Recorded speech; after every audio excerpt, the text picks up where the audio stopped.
Hello and welcome everybody to Freedom Central's weekly broadcast on Finding Voices Radio. It is 7 p.m. local time here in Holland on the 25th of November 2012. Tonight's show, of course, deals with a matter that is very close to my heart. In fact, closer than any other issue I've touched on before. The embarrassing thing is that it took me over 5 years of research to get to this point. But at the same time, it has come at the most opportune time of my journey of discovery. Before I get into what I'm going to be talking about tonight, first thing I'm going to do is ring in our guest who's waiting patiently on Skype, a gentleman by the name of Ed Begley. Now, I'll introduce him once he's online and tell you a little bit more about this gentleman. So just let me get Ed online with us. Hello, Ed. Yes, how you doing, Mulaney? Hey, I'm good. How are you doing? I'm doing real good. Good. Now, I haven't actually introduced you properly yet, and because I wanted to take everybody through the whole story, I've wanted to talk a little bit about how you and I have sort of got in touch, and that kind of ties in with what we're dealing with tonight. As I said earlier on, tonight's show deals with a matter that's very close to my heart, and of course we are also joined by our guest Ed Begley, who is an Ohio-based musician and who of course has taken up the South African Boer cause. Now, to me, this is something quite unusual to have somebody from outside our country understanding one of the most hidden genocides in our current present situation on planet Earth. Now, before I get started, Ed, I must just say, genocide affects all races, and I myself have done a lot of work into exposing and helping to expose people who helping other people who have exposed genocide in places like Canada, which is predominantly aimed at the natives. And also I've done a lot of work with people who help expose genocide in Australia, which as well is aimed at the Australian natives. But the genocide that people seem to forget is that there is actually one against the white people of South Africa, and it goes unnoticed or is dismissed because some people claim that this is payback for what the whites did to the blacks, so to speak. So I'm glad to have someone from outside of South Africa looking in with an sort of unbiased point of view who actually campaigns as a musician and as an activist for the Boer cause. So thank you, Ed Begley, for joining us this evening. Yeah, thank you for having me. I appreciate it.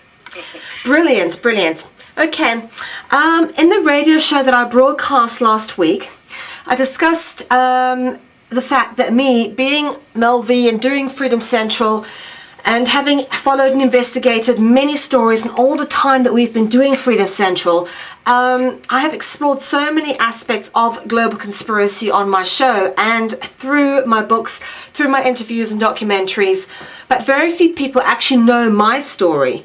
Well, sorry folks, for those of you who are still wondering when I'm going to tell the full story, tonight is not the night to tell my story. Rather, tonight is the story of my ancestors and relatives and fellow countrymen and women, which needs to be told, and it's long overdue coming from me. It's probably one of the most controversial elements of my explorations into crimes of the church and state that I have yet to come to know as a researcher. In fact, getting other South African researchers such as Michael Tellinger to know and understand the facts has been quite the challenge. I did try to realign him to the facts during the press conference which was held at the Breakthrough Energy Movement conference early this month, which of course Freedom Central was hosting the press conference at that event. The clip is of course available on our website. Michael has been rather emphatic of his praise of Nelson Mandela and people like Desmond Tutu. But we have, of course, tried to explain to him that Nelson Mandela is a Vatican puppet, evident by the fact that he has more knighthoods than any other man in Africa, including being a Knight of St. John, otherwise known as a Knight of Malta. This is one amongst many knighthoods, including being knighted into the Order of the Seraphim.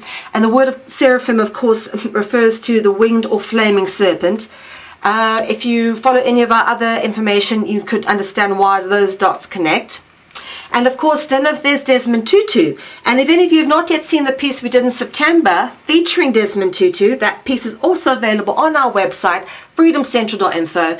We have in fact got two clips on this matter, one featuring just the end part of the ceremony where I got to question Desmond Tutu, and the other clip actually includes the ceremony, which was very ritualistic, even down to the location and the song choices. One can hear for themselves the lies coming from Desmond Tutu's lips in the clip, so I suggest, guys, you have a listen. I don't need to slag this man off any further. He discredits himself. And why people still insist on embracing this man as a national hero and parading him around as an emissary of peace is beyond me. But nonetheless, Michael Tellinger plans to run for president as the leader of the Ubuntu Party, which is taking South Africa by storm with its contributionist manifesto. And the unfortunate thing is, he still has no clue just how the power is structured in South Africa. As much as I love the principles of the Ubuntu Party, I have to question Michael Tellinger's judgment and knowledge how the system really works. We have forwarded the clips of Desmond Tutu to Michael Tellinger, along with a copy of my book detailing Mandela's role as a Vatican puppet and a Knight of Malta. So he has the info. Whether he'll read it or not, well, who knows? Either way, the interview we did with him at the Breakthrough Energy Movement Conference is now up on our website, freedomcentral.info. But this show is not about Michael Tellinger's run for president. This show is about understanding the real power structure in South Africa and what is being done to the Boers. So Ed, let's talk about how you got involved campaigning on this particular matter. Well, I had a really good friend in Pretoria, around the Pretoria area of South Africa, and he was a DJ, and he was playing our band's music down there. And he had a link on one of his pages. It was farmers.com, and I clicked on it, and... Sorry, could you say that again? That it broke up there. Farmmurders.com. Yeah, and it was a whole site about the genocide of the Boer farmers in South Africa, and it was just... I couldn't believe it, and I contacted him. I was like, Franz, is this really going on down there? And he was like, yeah, unfortunately it is. And Franz is such a good guy. He's never cried or whined to me about the situation down there, but he had this link on his page, and when I asked him, he volunteered, the information that he knew. And it was just really astonishing that you have all these children that are being killed. It's South Africa becoming the rape capital of the world. By some aspects, and some people, they consider it safer to be in Afghanistan than it is in South Africa, which is amazing since, everybody downplays, and talks about apartheid being a horrible thing, as you did not see a crime rate to the level that it is now. And thanks to Franz, I got involved in it. We cut the video, Children of Ham, wrote the song Children of Ham for the Boers, all of our friends down there that have supported us, and spot our music, and we really appreciate them and let them know that we'll go to bat for them because they go to bat for us, Yeah. Yeah. Well, that's excellent. And I find it absolutely amazing that somebody from outside our country actually doesn't look at the white people as deserving to be killed off, because that seems to be the predominant attitude. People know how this sort of, because apartheid was such a big thing in the global media, people kind of believe that we deserve what we get. And I've heard that several times, and to me, to say something so ignorant, to say that a woman of 90 years old deserves to be raped and killed, that a boy deserves to be drowned in a boiling hot tub of water while his mother's raped in the other room and his father is beaten to death with golf clubs, is beyond me for anybody to say such a thing. No matter what took place during apartheid, which really I can look at as a system that was really safe for everybody, as it kept such a racial tension of going on by keeping people separated, to keeping, that, of course, that is my own opinion. Yes. As I look at America now, racial tensions have escalated more than they have decreased over the years. And I actually see my own country going towards the same type of movement that is happening in South Africa. Well, it's interesting you say that, Ed, because, of course, when you start saying things like we should have separate cultures and respect each other's cultures and not interfere with each other's cultures, you get called a racist or, pro-apartheid, which, And I want to share a little bit of my own research on this matter, because I totally agree with what you're saying. And it's very controversial to say this because it's kind of been made taboo in the media. But, you know, when I began this journey of actively researching after I woke up, so to speak, I had absolutely no idea how important my own ancestral history would be to the entire story. I had never in my mind connected the possibility that the suffering of my direct ancestors would become such a significant factor in the work that I'm doing. But having recently spent some time with the wonderful Kevin Annett, who has single-handedly exposed the genocide in Canada of the native peoples in Canada, I've come to realize that perhaps, we shared a common ancestral history. And now was a time to put the record straight and to expose the evil which has caused so much suffering to those who came before us.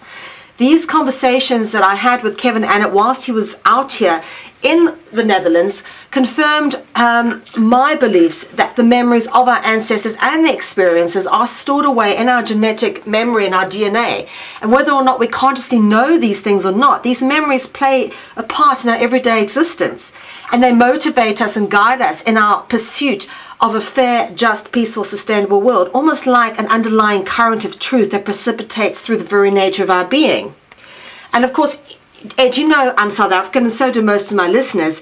And, I was born in South Africa, and I still refer to myself as South African, despite having lived outside the country now for 13 years. And in fact, I've written a book called The South African Guide to the Global Conspiracy because I wanted to help my fellow South Africans. And I've been able to look at things from an outside perspective. And of course, if anyone wants a copy of that, you can download the free ebook from our website, freedomcentral.info. And I'm now reaching a point of publishing the second book online, and I've come to understand a few things in my attempt to explain the sordid state of affairs of the beautiful country of South Africa to my fellow South Africans and indeed others further afield.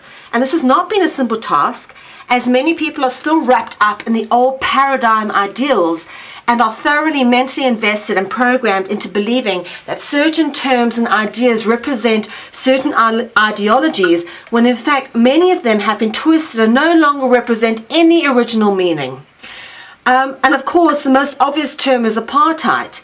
It has always been politically sensitive for a white South African, being me, never mind one from Boer blood, which I am, so to speak out so honestly about the subject without being labelled a racist. Or, of course, my favorite, apartheid apologist. I absolutely get irritated when people, especially black South Africans, ignorantly come and put that on my Facebook. Let me say up front that I am in no way and on no level apologizing for apartheid, as it is not my doing. And my family have suffered great loss and tragedy at the hands of the capitalist government, both before the presidency of Nelson Mandela and after. I have no issue with different races or cultures, and having traveled so much, I totally embrace cultural diversity and love learning about traditional ways and native people and all other parts of the world, their food, their cultures. And I love traveling, and that comes with embracing all cultures. I have great respect for natives of all land and feel terrible for how they've been treated, being captured and traded as slaves, or being genocidally exterminated, or being treated with less regard than those of European descent. Every time I learn more facts, I shed a tear, and as I did nearly every time I interviewed Kevin Annett whilst he visited, as he recounted the horrors perpetrated against the original peoples of Canada. I cried every time, and I cry now every time I hear about how many people of my beloved home country are being killed off. Not just the Boers, but also the people through vaccination programs which have spread AIDS-related illnesses. But I can assure you that I am not the one sticking needles in people's arms, and neither is any of my family. In fact, we were vaccinated too. I actually am a vaccine survivor. I'm completely deaf in my ear from childhood illness brought on by vaccinations. So I'm not apologizing to anybody, least of all any black people of South Africa, for what the white people did to them, because you know what? The white people suffered too.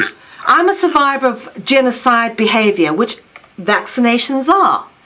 So I've got to clear up a bit of confusion, and I think, Ed, you'll probably understand this, that there is much confusion about what really happened in South Africa around the time of apartheid.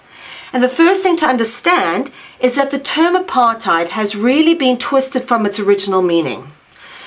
The simple fact is that on an international scale, the very term apartheid has been culturally accepted as the blight on the consciousness of every white-skinned South African. Indeed, modern-day white-skinned South Africa is still paying for the crimes of apartheid. Except now we call it reverse apartheid under the black economic empowerment system. And it's kind of become okay to kill off white people. Because now it's white-skinned South Africans who've been marginalized under these black economic empowerment policies. So before I go on to explain all of this, let me put some things into context first. The collision of culture is one of the biggest problems being faced on our planet today. How does one educate children so that they understand their cultural history whilst maintaining their cultural identity in order to pass on their specific cultural heritage, whilst being part of the process of globalization, where we all seem to be homogenizing into one cultural mindset? The planet is getting much smaller every day as we grow in technology and technical capability, and we reach people all over the world through things like Skype and through mobile phones and through internet, and we share our cultural influences with each other through food, through television, and all our cultural barriers are broken down. And at the same time, we are being mashed into one sort of, multi-diverse culture in one pot, and cultural independence is being lost in the process. I mean, you don't see pictures of native South Africans nowadays wearing skins and beads. They're all wearing jeans and t-shirts. The big question is, of course, how does one preserve one's culture in a global village that is getting ever smaller? And unfortunately, this is the greatest paradox of all time, and there is no easy answers to this one. What I can tell you for sure is that there have been many attempts in the past to put forward solutions to this problem. Some of them very effective, but not all beneficial to the powers that be, who above all else seek power and dominion. In fact, what has become known as apartheid was initially known as separate development, a system that was laid down by Dr. Hendrik Forefoot, who was actually assassinated in the South African Parliament. And the basic tenets of separate development was laid down, actually, it goes back to the native people of North America. And Dr. Credo Mutwa, our great Sangoma, has always said that what happened in America to the natives actually happened to South Africa. And this is, in fact, when I realized for myself, through my work with my friend Kevin Annett, who exposed Canada's genocide, that the original idea of separate development can be traced back to a treaty created in 1613 in the form of two-row wampum. And if anyone hasn't seen my film Two Rows yet, please have a look at it. It explains this completely. And basically, this treaty was recorded by the native people of North America, and it took the form of a wampum belt known as the two-row wampum. And the pattern of the belt consists of 2 rows of purple wampum beads against a white background of beads. And this was often worn as a belt or carried as a flag.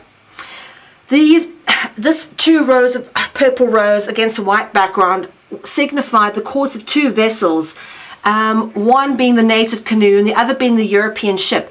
And the legend goes that they traveled down the river of life together, parallel but never touching, one never seeking to dominate the other, rather equal in all respects.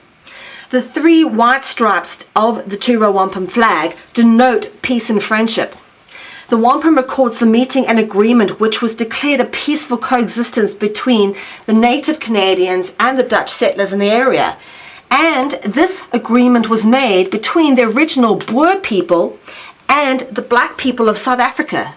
It was only when the British came and invaded and started taking over the place, and the British gunrunners came and started trading guns, that things started getting out of hand. Anyway, that's a whole nother story, and it gives you a bit of background as to sort of how this has all been twisted and how it's all been manipulated. But to understand a little bit more, I suggest we have a little film coming out about Dr. Forefoot, and you can actually understand the circumstances surrounding his assassination. Basically, he was trying to get South Africa as an independent country. And if you can remember, when Forefoot was in power, South Africa became an independent state. It became the Republic of South Africa, and they stopped using the pound and started using the rand. And Forefoot managed to get them kicked out of the Commonwealth. He got them so damn independent that guess what? They assassinated him because he near enough got South Africa out of the United Nations. So now what has happened is they have, after this man decided that they needed to, they realized that the Boers were never ever going to bow to British power. The Boer Republic was never going to bow to British power. What they had to do was bring in a new generation of Vatican trained puppets. Enter the African National Congress, which is the black party, ruling party in South Africa. Nelson Mandela, along with Thabo Mbeki's father, Govan Mbeki, and Oliver Tambo, Desmond Tutu, all those people went to a university called Fort Hare University, which was actually the black offshoot of Rhodes University. This is where, through secret societies, they were initiated into the Roman cult. And Thabo Mbeki's a Knight of Malta, so is Nelson Mandela. They are Vatican puppets, and they have been playing out the Vatican agenda, which has been going on for a very long time. The simple fact is that when the whole concept of Boers needs to be understood here, Ed, and I'm sorry I'm going on here, and I will get back to you in just a second, but it's important for people to understand exactly who the Boers are and where they came from and what the intention was with the whole Boer nation. The Boers were basically, the word Boer means farmer, and they weren't of one particular Dutch origin. They were of all different European descent. Some of them were even colored in terms of they were half European, half native. There were many different origins of the Boer nation. That's over 300 years old, and they were the first white tribe of Africa. There were a lot of people from that escaped, the French Huguenots, escaped persecution by the Catholic Church in France by coming to South Africa. And they majorly influenced the Boers and the farmers that were living there at that time with the whole, we want to be independent from the Roman Catholic Church. Of course, when British imperialism started becoming a hectic thing in the Cape, a bunch of farmers, being the Boers, decided to go on what was known historically as the Great Trek, and they left the Cape to escape colonial British-ruled Cape Town, which they didn't want to be a part of. They wanted their own Boer Republic. And they went and found farms and lived comfortably with black people on their lands until the British people started having gun runners infiltrating inland and trading guns with tribes, who then, now that they had guns, started stealing Boer cattle. And this started off a number of small little scurries and frictions between the Boers and the natives, but nothing like until, guess what, gold was found in the early part of the 20th century in South Africa, and the British decided that they wanted the Boers' land, and of course came and fought 2 wars with the Boers. The first one, they got their asses handed to them. The second one, unfortunately, they set up concentration camps in South Africa. I mean, we had concentration camps 40 years before it was done in Germany. It was set up by Lord Kitchener, who also enacted something called the Scorched Earth Policy, where they burned down all the Boer homesteads. I have great-grandparents who were in those concentration camps, and of course, you never stop hearing the stories about how these guys were tortured. So the genocide of the Boers has been going on now for over 100 years, and it continues today under the ANC, Vatican-controlled Black Knights. Nelson Mandela's a Knight of Malta. Thabo Mbeki, after with him, is a Knight of Malta. And Julius Malema has been singing it loud and clear, kill the farmer, kill the Boer. And there have been thousands of them killed and brutally murdered. We're in the process of actually going through, after looking and investigating all of this, we're in the process of going through all the photos and documentation on this, and there's just so much of it. It is an unbelievable and undeniable genocide. And I wish the rest of the world would stop with their bloody attitude of the white South Africans deserve it for what they did to the blacks.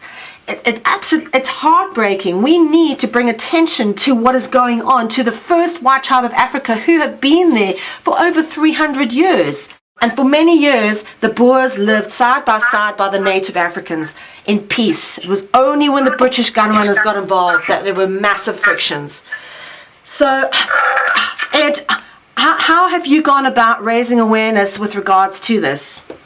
We do, almost every show we do anymore is a Boers' Right show, right to live as South Africans, and like I said, there's a lot of Native Americans in America, believe it or not. I think out of the Lakota Nation that are standing with Boers too, and that identify with the same things that they're going through, that their own families have gone through. And I share Native American blood too through Cherokee and Chickasaw Indians. My great-grandmother on my father's side was named Mary Jane Hignite. She was a Chickasaw. And then on my mom's side, he was a Cherokee named Barefoot Runyons. And they were a mix of French, Huguenot, and Indian blood, you know.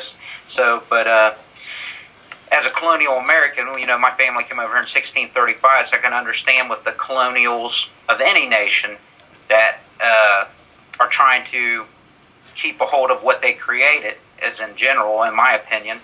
But it's like you said too, with culture. You got Shaka, who's a Zulu. You know, many look on him as a Zulu hero. You know, yeah. But they will look at someone like, say, Eugene Blanche. Was he bad? No, I look at him in the same aspect as Crazy Horse, Drawing a Mow, or Shaka. He was a man that was standing up for his people the best way he knew how. So, you know, the Boer situation is a very serious situation right now. I think it needs more attention. I think, you know, the media has stepped back from it, like you said, because of nobody is willing to recognize what's going on. And it's almost hushed up in the Western world.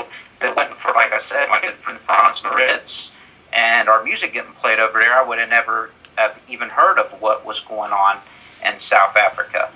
But like I said, what many people don't realize, many people stood up for blacks during apartheid. You had the black slash ladies that stood up. You had many people that stood up, and many of them, even today, will almost admit that they regret these aspects as they've seen the tables turned even into a worse degree on them. You know, you got murders of children that they're just escalating in South Africa. The rape is just escalating in South Africa. The whites are forced right now into near concentration levels of living now. Denied work by B laws. Yeah. You know, you got Woolsworth that are denying whites to work, and I yell here in this country to boycott any products of Woolsworth in this country because they will not even give fair opportunity to everybody. Yeah. Woolworths, of course, is the South African subsidiary of Marks and Spencer, and I would also say, if you can, please boycott South African Airways. They no longer employ white people. And you know, and it's like you said, you know, when Nelson Mandela came through, it was supposed to be a clear, free ride for everybody, and it's made obviously clear that it's not a free ride for everybody. It's the same system but worse. Yes, exactly. This is it, and I discuss this in great deal of detail in my book, is that Nelson Mandela, one of the things that he wrote from prison before he was released was that he believed that the ill-gotten gains of the apartheid government should be distributed to everybody, and that never happened. No, it's like I said, many of my friends in South Africa, and I thank you for supporting me, many of them are probably listening, I think they identified with me a lot because my own father was born in a log cabin, like I was telling you earlier, and no electricity, no running water, and his mother died 6 weeks later chopping wood. These were a real pioneering type family, you know, and even myself, I came out of a poor situation. I was a fighter for a while. I had a former world champion. It was my trainer, Aaron Pryor. So I've been around more black folks than I have white. And that's the reason a lot of people are amazed at me, as in the cause that I stand. But, you know, to me, it's a matter of right and wrong and not race. You know? Yes. And do you know what? This is the point we all need to wake up to. It doesn't matter your skin color. It's about the rich and the poor, the right and the wrong. Yeah, and the Boers are systematically being picked on worldwide. They're being demonized. They were demonized in the 1990s through Western media, and I was one of the few people that said, you know, I didn't buy into that. I knew there's good, and bad people in every race of people. Yeah. There is good and bad in every race of people. And most of the Boers I met and know are just great people. They're good Christian people. They have morals, and I really respect them and have a great appreciation for the Boer. And I really do believe that the Boers should have a Boer republic. I believe they should have their own land. I'm a great proponent of the Boers having their own country, being separated from South Africa, as they cannot provide protection for them no more. They deny them work. So if a country cannot protect its citizens, then these citizens have the right to, succeed from this country and to create their own country that will protect them. Yes, for sure. Now, it's interesting that you mentioned that there's a bad international attitude to the Boers. And here's another myth that I want to debunk for people so they understand where this bad attitude came from. In the Second World War, of course, the British and the Germans were fighting each other. What most people don't realize is that the Rockefellers... South Africa was on our side. Well, South Africa was actually... it's quite strange because this is where it gets a little bit complicated.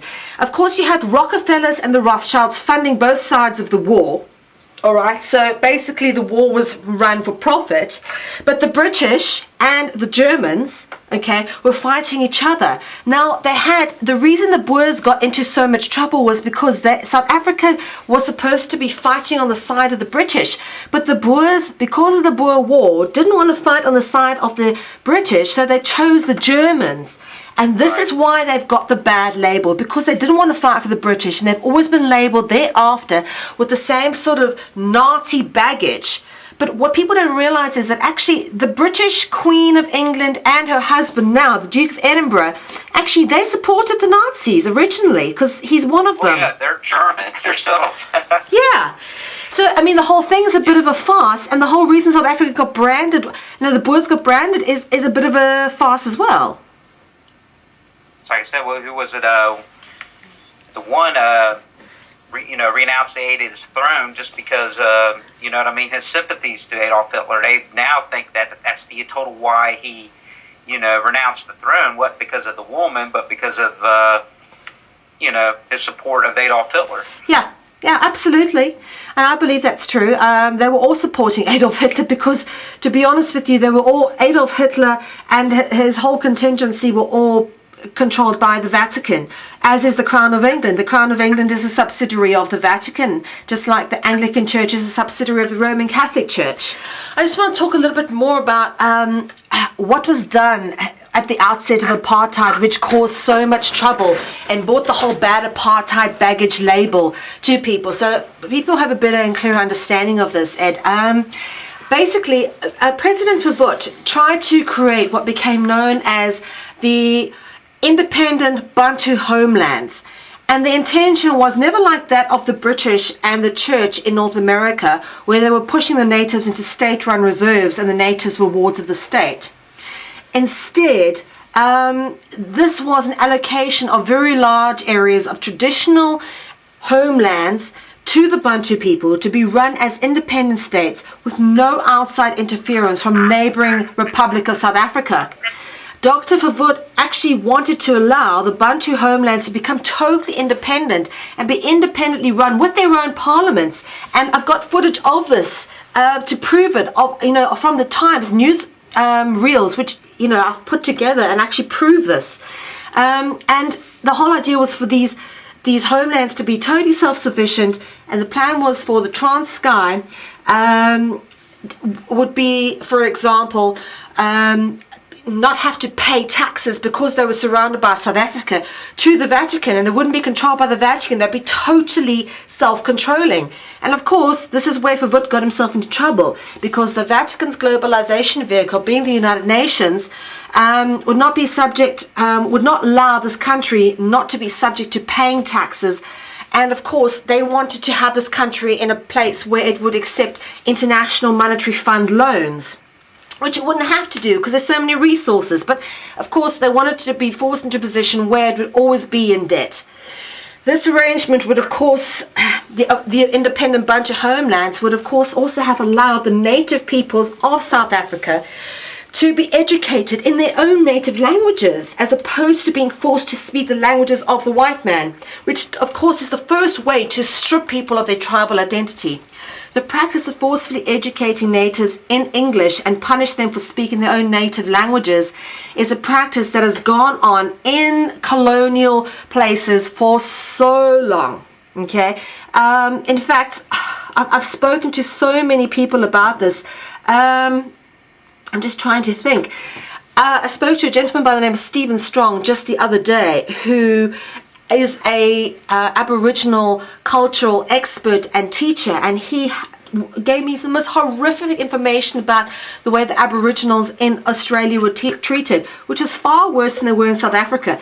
Bearing in mind, I'm talking about the era of the 60s, when we became independent. Forefoot was assassinated in 66. Now, in 1961, there was a census run in Australia, and the natives weren't even counted as people. They were counted as fauna and flora, which means they were counted as plants. They were seen as less than animals. So what is funny to notice is there was more human rights being given to the black people in South Africa. They were being given their own education system, their own homelands. But no attention's ever been paid to what was done to the genocide in Australia, and they've wiped out whole islands in Tasmania. So, and the same for in Canada. Yet the world pointed the spotlight at South Africa and said, hang on. And they somehow twisted that the separation of the Bantus from the white people, giving them their own separate homelands, was something called apartheid, which the Jesuits twisted to mean something really bad, and that we were suppressing the rights of black people. And to be honest with you, that was not what Forefoot wanted. But what happened was they had to make it seem like that was what was being done. So after they got rid of Forefoot, they brought in, I think it was Milan, who then went and was really, really nasty to the blacks and did all sorts of horrible things to them, and did the completely opposite of what Forefoot was trying to do, and really made apartheid seem like what the Jesuits wanted apartheid to seem like, which was the white people being really, really awful to the black people. And this is how apartheid became an international phenomenon. Now, just to let you know, the Bantu peoples were supposed to be given their own independent self-run state, which would have resulted in the Republic of South Africa being kicked out of the Commonwealth. In fact, they were. If you remember, during Forefoot's presidency, we were kicked out of the Commonwealth, and we managed to declare ourselves independent, going from a pound-based currency to a rand-based currency. However, we never were really independent, because guess why? Our Reserve Bank is still run by powers outside of our country. And in fact, South Africa is the best example of this in the world because of our mineral wealth. And if you don't believe me, check out our interview with Michael Tellinger. Like the great leaders that came before him and that dared to stand up to the hidden powers, Dr. Forefoot was targeted for assassination. And the first attempt in 1960 failed. But bear with me, I'm just going to put this on mute here. Ed, I'm going to have to put this on mute. I'm getting a terrible echo back. Can I just hang on a second? I've been breaking up with you here and there. Okay, let me give you a quick ring back before I carry on. Okay. Okay.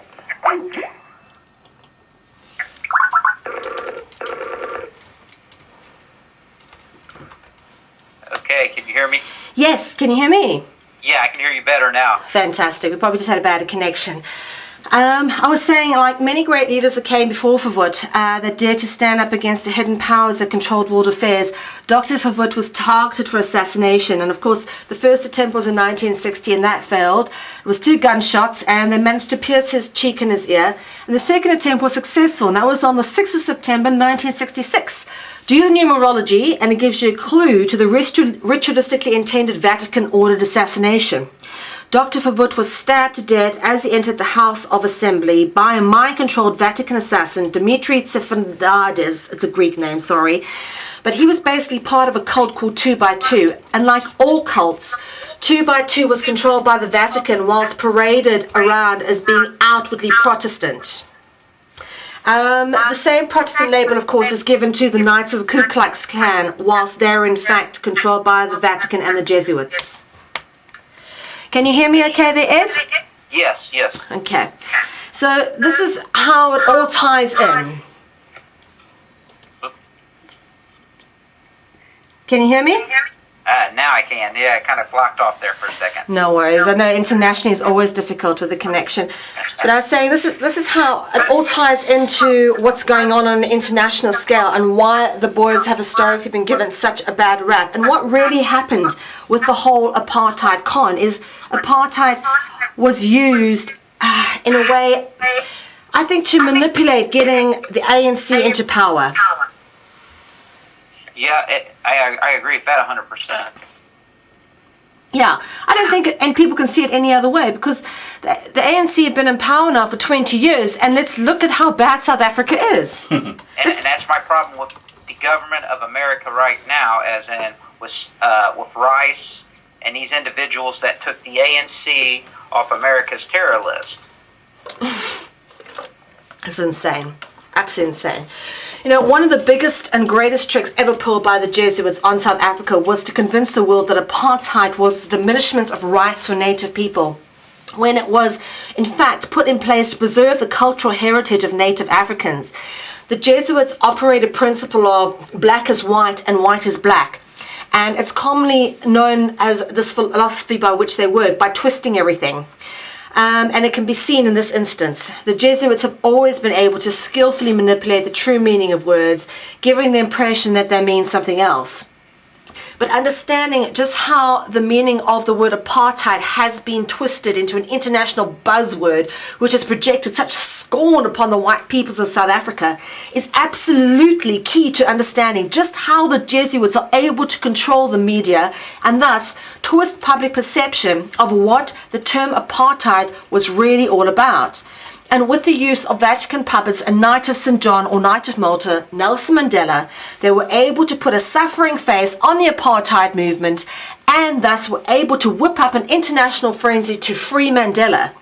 The simple fact is that Nelson Mandela was and is a terrorist. He co-founded Umkhonto weSizwe, the armed wing of the African National Congress, which was responsible for killing many people. And Nelson Mandela did not spend 25 years in jail because he was fighting for the freedom of his people.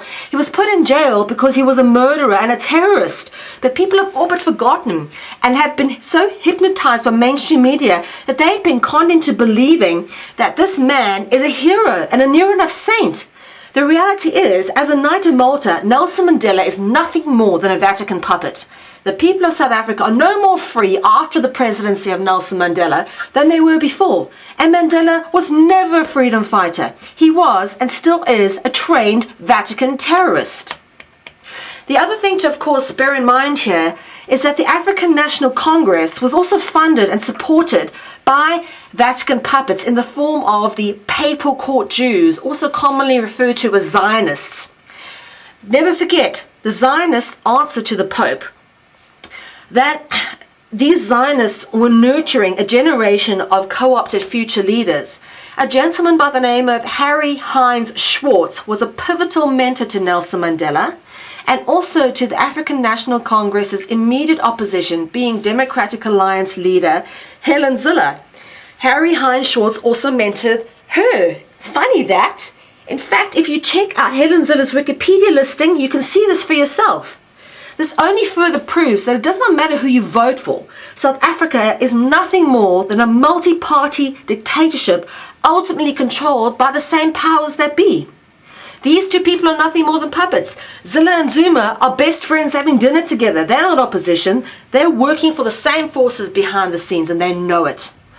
The most important aspect for us to understand is the whole fake freedom movement that's going on. And there's so much of it infiltration and going on at the moment.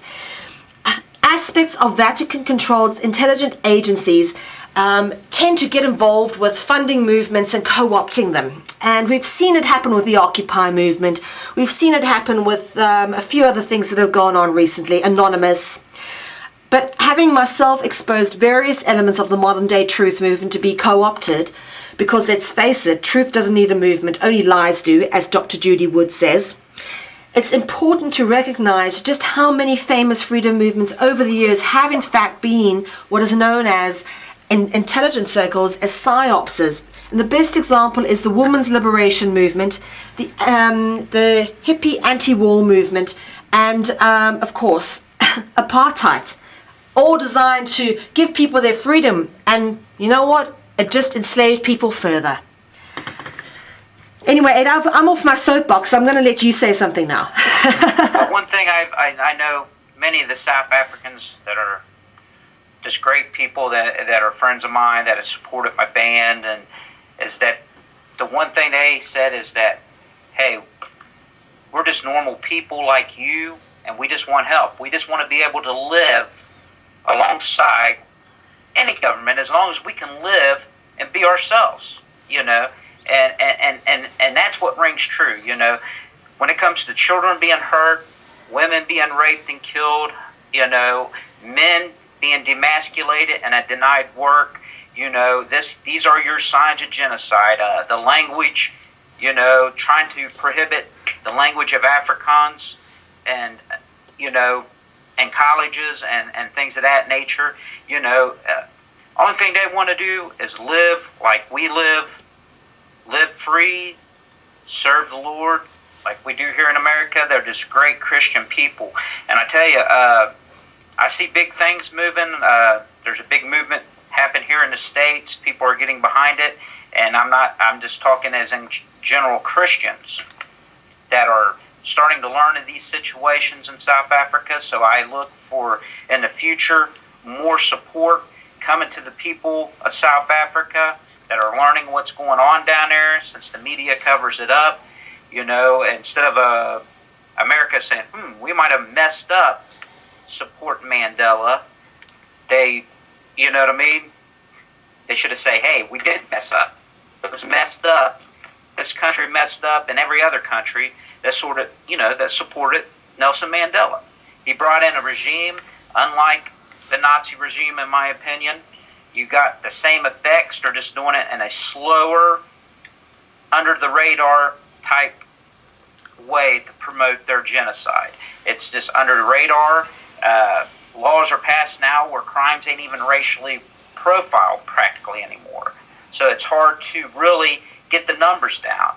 But thanks to groups like Farmy Tracker, out there that help keep statistics, and things like that. It's just, it's unbelievable the things that are going on in South Africa. I also like to state, for the Sanders family, Corey Sanders, great heavyweight champion, had a friend that fought him named Nate Tubbs, and I'm really sorry for his family and their loss with his murder in South Africa. He was a great fighter. Got to meet him one time, and a great individual. Yes, indeed. Now, I must just obviously tackle this question head on, because people say, why are the Boers being exterminated? And people need to understand the same thing that happened in Zimbabwe is happening in South Africa. The plan is to get the black people there to drive the farmers off their land so that there's nobody to create any food for the black people, so that they starve. And this is what's happened in Zimbabwe. All the farms that were abandoned were not made productive, and a whole bunch of people are going hungry there.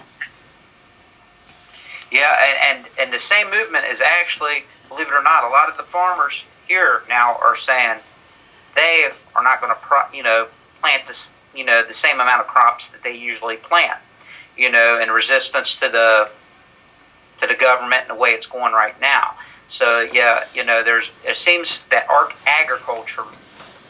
You got to forgive me, I have a hard time pronunciation. No problem. But farmers in general worldwide seem to be attacked right now. So definitely, if you start causing a crisis in food, it's easier to control your populace. For sure. But in the meantime, of course, thousands of really lovely people. And I must say, if anybody's ever been to South Africa and you've met South Africans, they're amongst some of the friendliest, nicest, fun-loving people you will ever meet. Great people. Yeah. And we have a culture all into our own. And let me tell you something that really bothers me, Ed, is that living outside South Africa, people hear me speaking English here in Holland, they go, oh, are you American? Oh, are you British? They never guess I'm South African. And some of them, Yeah, if I tell them South African, it does have almost a British accent to the language, don't it? yeah, yeah. But people never kind of guessed that I'm South African. And the thing is, that annoys me because I think as South Africans, we have our very own distinctive culture and identity. And it's like, you wouldn't say to a white Australian, oh, you're British. Right, right. You know, Australians have a very distinctive cultural identity, just like we do in South Africa. Yeah, and that's one of the things, you know, that makes it, you know, South Africans I meet unique, you know, is that they are a people unto their own. Yeah. Different culture and everything. But great people. Some of the best people I met have been South Africans. So the demonization, whenever, you know, that you see in the media from the 1990s, when you meet a South African, you're like, wow, I can't believe these are the people that you've seen in the media from the 1990s that was bashing apartheid and stuff like that.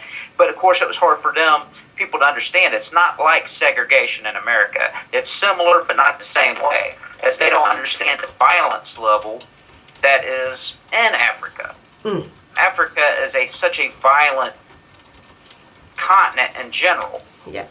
You know, and the only times, you know, I seen a nation that was under stability was, you know, unfortunately, during apartheid.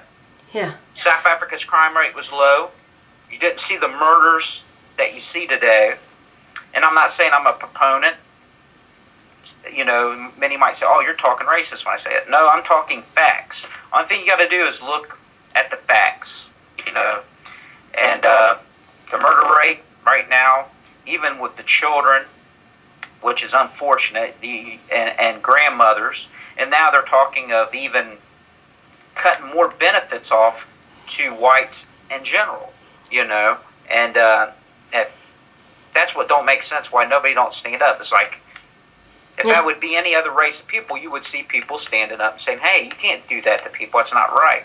But you're not seeing it. So it's going to take that grassroots movement between people like us, you, and everybody else to keep yelling and screaming until people wake up and realize that people are not going to take the abuse of the Boers, that we support the Boers.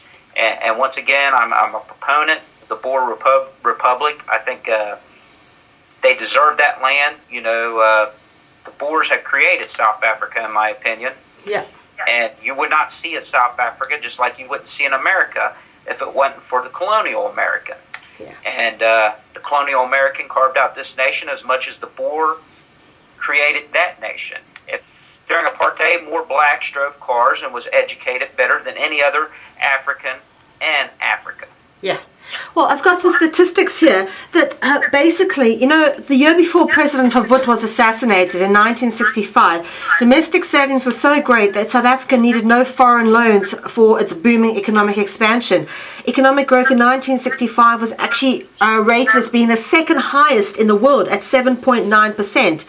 And the inflation rate was 2%, and the prime interest rate was 3%, which is very, very low. Yeah, exactly. And, you know, even the blacks that the ANC tried to promote of living in squanders and poverty are like, well, at least under apartheid we worked and we had money.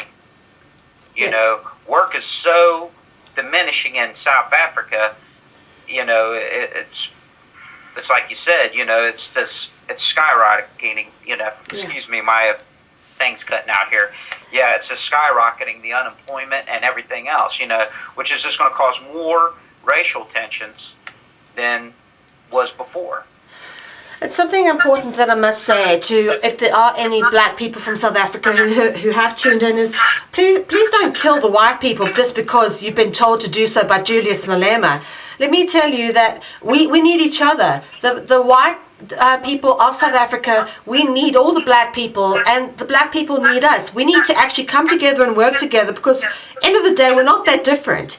And I think it's about time, highly overdue time, that we all actually start investing into decent education. I remember at one time South Africa had the second highest educational standard in the world. This was when I was in high school. It's now one of the lowest. Yeah, well, and you see the same thing happen. What happened during the the Nazi period of Germany, where books were burned. The same thing is going on in South Africa.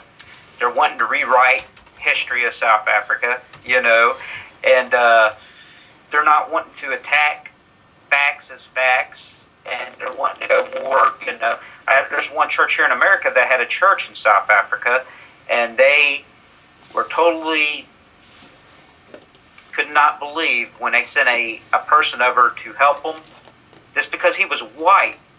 They did not take anything he said under any consideration, and now they're rethinking their whole church there, whether they were going to keep sinking money into this church or just cut it off altogether. And that's the mentality it's went to now. It's like, oh, if you're a white person, they're not even going to listen to you in South Africa anymore. And and nobody says, well, that's racist. You never see anybody on TV what they're doing in South Africa. But during the 1990s is the only time you heard about South Africa. Now, the last thing I seen about South Africa was a monkey attack on a person, and not an attack on the farmers, not an attack on the Boers, so to speak, or in general, which is estimated now, maybe 50 to 60,000 whites have maybe been killed since the end of apartheid. If not more. And of course, let's not forget the many people, over 1 million white South Africans who have fled South Africa. Like myself, I left South Africa the 1999. That was the end of Nelson Mandela's reign, going into Thabo Mbeki's reign. And I left because by that time, he had done 1 year of, Nelson Mandela had done his first year, or done a term or 2 terms. And it just seemed like there were less and less opportunities for South Africa. And I left my family and all my friends of 23 years behind, went to London to look for better opportunities. I thought I was young, and don't get me wrong, I'll never regret going traveling, and I've had a great time seeing all the different places in the world, and I really don't regret not staying put in South Africa. But the bottom line is that here I am 13 years down the line, and I dream to go home every single day of my life, especially now when it gets winter time and I know everybody's barbecuing outside and it's snowing here.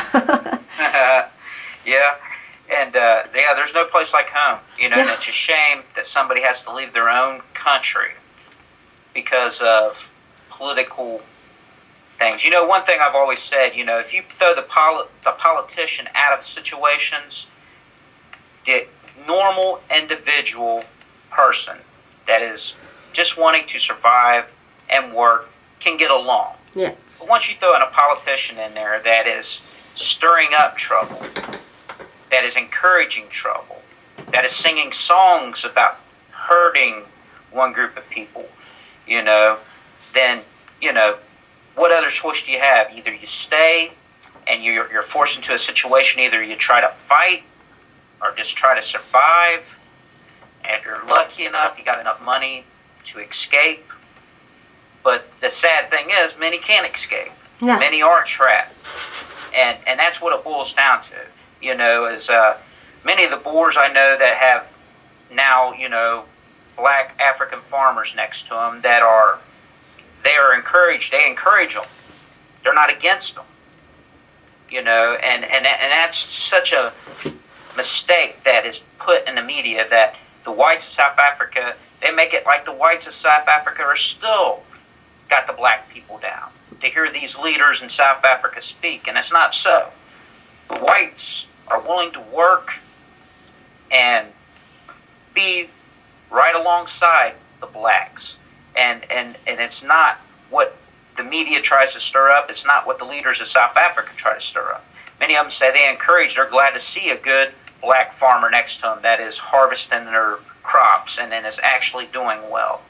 And most of them, it's like I said, they're just hard-working individuals. They got where they're at from hard work. It was never handed to them. A Boer never had a farm just handed to them. You know what I mean? Most of them went out and got their own farms. They worked them. You know what I mean? They passed them on to their children. And, and the same thing here in America, most of the farmers. And, and there's no harder work. And I know this for a fact. There's no harder work than farm work. Yeah, for sure. And it's sad because, as you say, a number of people have actually left South Africa. People like myself, I can trace my ancestors back to the late 1600s.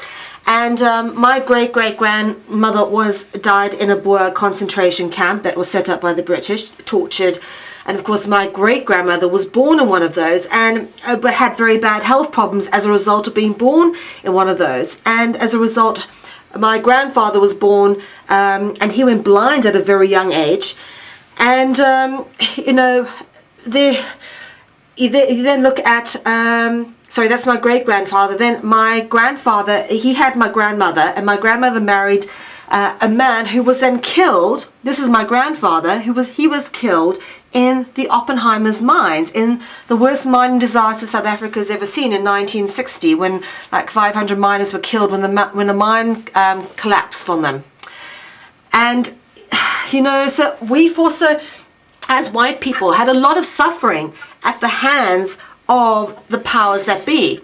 Particularly, and I just look at my family, for example. I mean, and I try to explain this to people and say, yes, I feel sorry for those black people who don't have sanitation, who live in poverty, who can't afford to feed their children, and who can't get jobs. But you know what? We've suffered too. And nothing's come easy to us. My family didn't have money handed to them. My mom and dad have worked very hard for everything they have. And they fight very hard every day to keep it, because there's always some poor impoverished black person around the corner who will kill to feed his child. Well, the thing is that what has been done in America, Australia, Canada, and I can prove this in my own genocide research, is far worse than what we've ever done in South Africa. Yes, South Africa has sucked at the worst from the international community for our supposed treatment of the natives. Look, I don't agree with the attitude of, when I was growing up, yes, we were taught that they were less than us. That's what we were taught.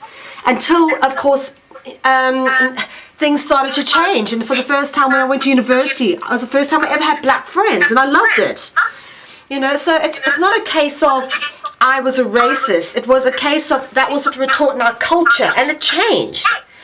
But I will say that a genocide, it doesn't matter who it is, one race killing off another, doesn't matter what color you are, it's wrong. End of.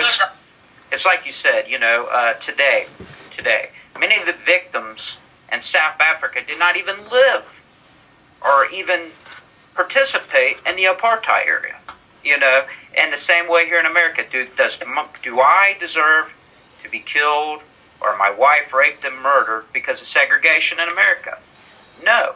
Nobody deserves to suffer any kind of brutality, no matter what the regime was. Because like I said, a political regime is not necessarily the people. It's like saying everybody in Germany during World War II was a Nazi. No, they wasn't. Not everybody agreed with that. In the same way, South Africa, everybody did not agree with apartheid. You had the black sash ladies, but where's the white sash ladies today standing up for them? No one is standing up for the Boers in South Africa. There's no white sash ladies. You have a DA that stands up only in convenience, but not literally standing up. Yes, unfortunately, the Democratic Alliance and the African National Congress, and this is a bit of I was going to save this to the end because this is my whistleblower information I have for everybody. First off, it's important to understand that South African has concordance in place with the Vatican. South African pays large portions of taxpayer money to the Vatican. But not only that, guess what, folks? The Democratic Alliance, Helen Zille's party, and the African National Congress both receive funding from the Vatican. Yeah, and it's unfortunate, and that's the other reason why I'm such a big proponent on the Boers getting their own land, and being able to start all over again, away from the evils at will that are there now, because there's no way white South Africans are going to be able to get a fair shake in South Africa. I think one of the best chances we have, we've got a gentleman here in South Africa called Michael Tellinger, who's introduced a concept called contributionism. And I do like the concept because it puts South Africa into a place where we are a resource-based economy and we get rid of money. And when you get rid of money, you get rid of 99.9% of the problems in the society. And I think South Africa's at a place now where we can't even look at people being Boer, English, black or white. We have all suffered together, and we're still suffering together. It's only a very small percentage of people that are actually benefiting at the very top. And, ultimately the international bankers who own our mineral wealth, who have always benefited, are benefiting above those guys. And the majority of us are suffering. We've always suffered, and we're still suffering together. And we've got to realize that if we want to build this country, we're going to have to build it together. It's not going to be, we need a Boer, the Boer is going to do this, the Africans are going to do that. Yes, in the past, separate development may have seemed like a good idea, but I think understanding and respecting each other's cultures is one thing. I honestly have no issue with a black man moving in next door to me, so long as, of course, he's nice and clean and tidy, and I don't have his garbage spewing over into my garden, so I've got rats everywhere, for example.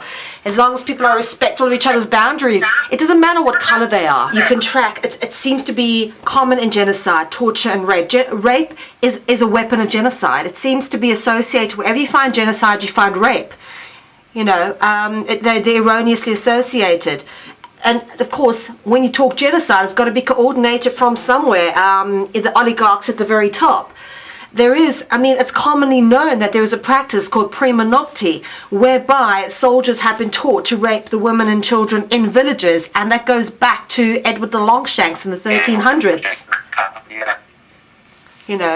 So it's very, very sad that all of this sort of torture and stuff is going on for these people, and it's still very much the same as being done in every other genocidal situations. Genocide, the pattern is the same, no matter where you go. This is why I'm saying it all comes back to the same root, and we need to start, as people, there's a huge movement for people to claim the sovereignty of the land and get rid of the powers that be, and decentralized government, and I'm fully encouraging of that, because it's the only way we are going to get rid of the control structure, is by getting into communities and working outside of a monetary system.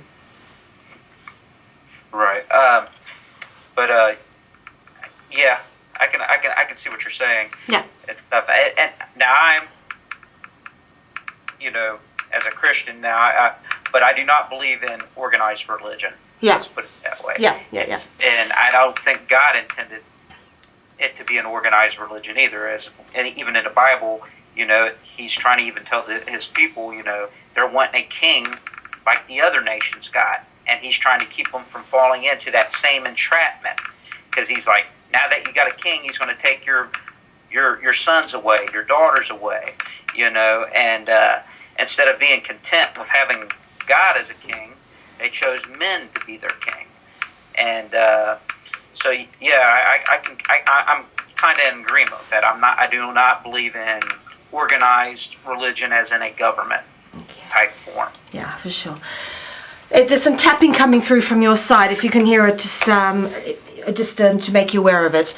But yeah, absolutely. I'm very much a believer in, everything that Jesus said I agree with. What I don't agree with is churches that take money and manipulate people.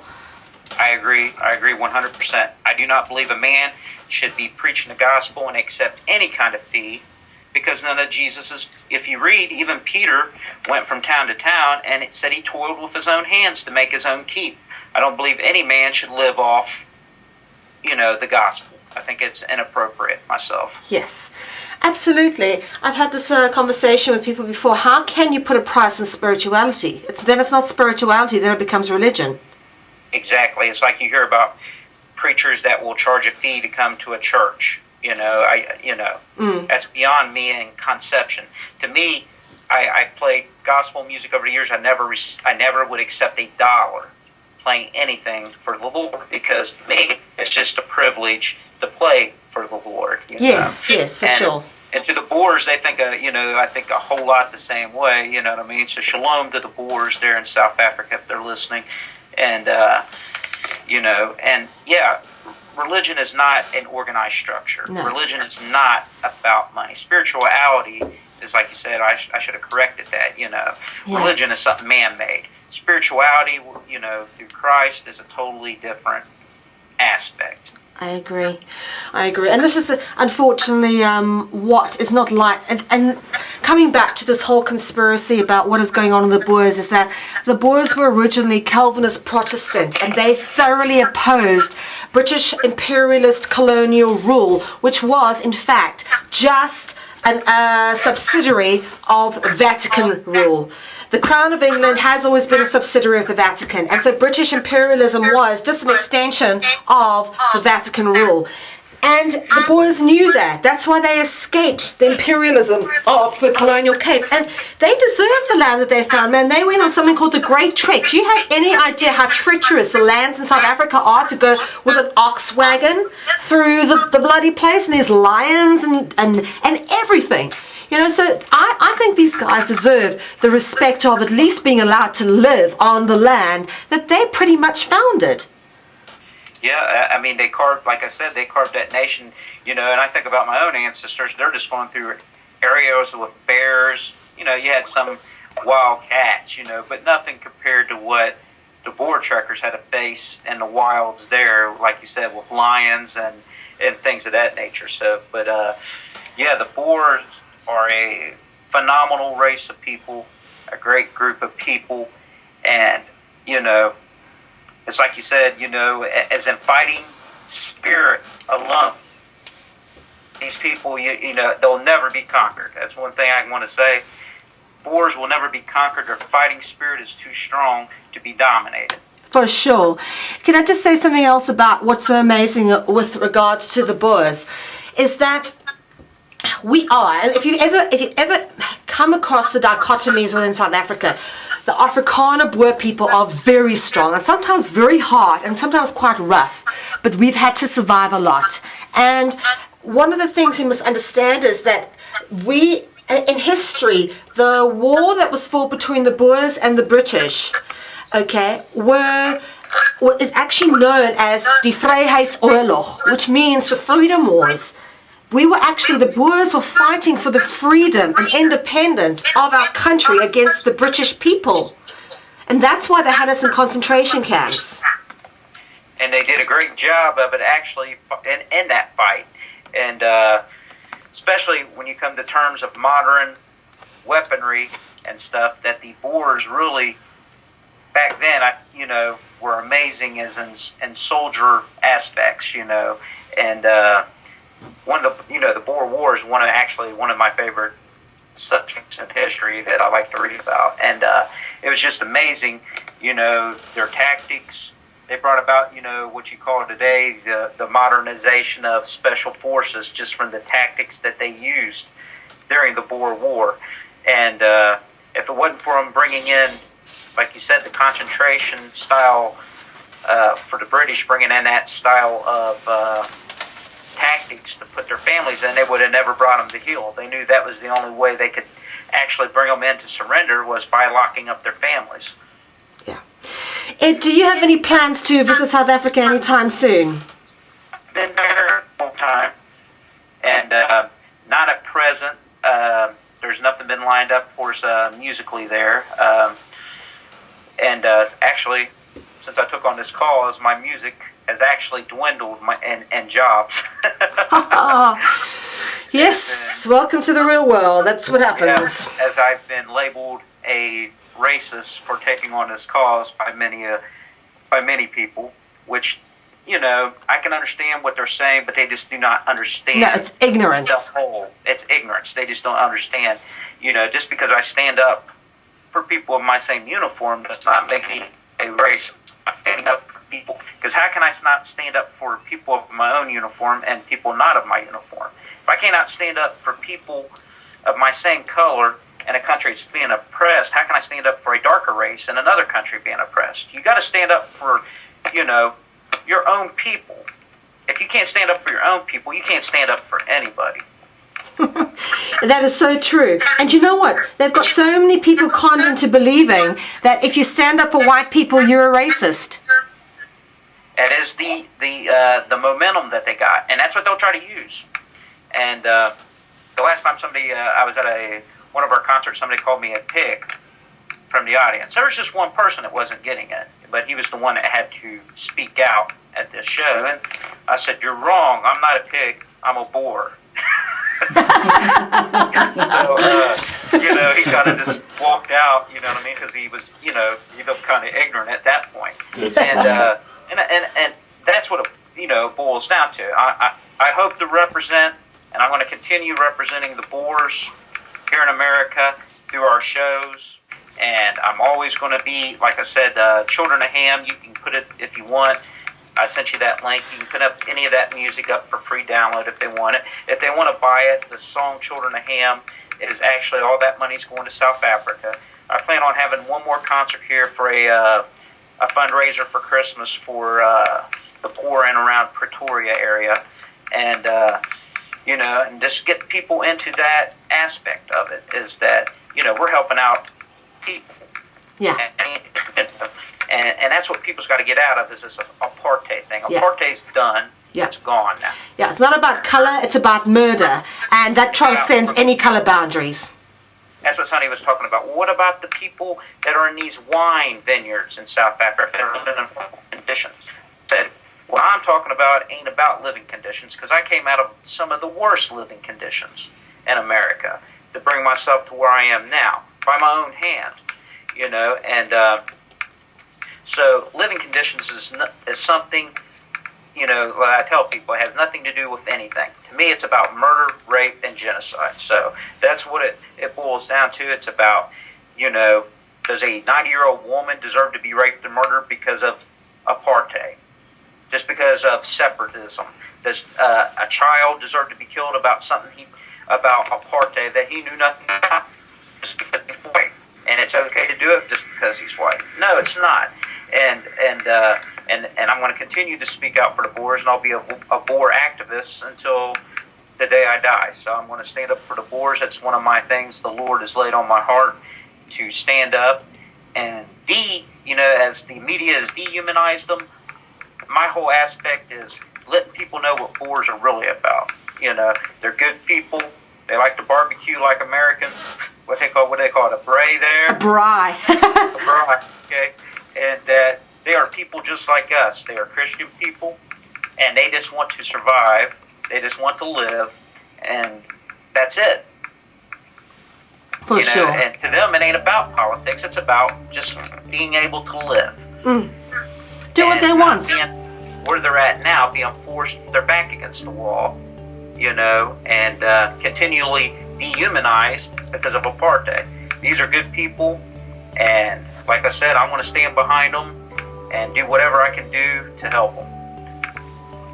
That is so awesome, Ed.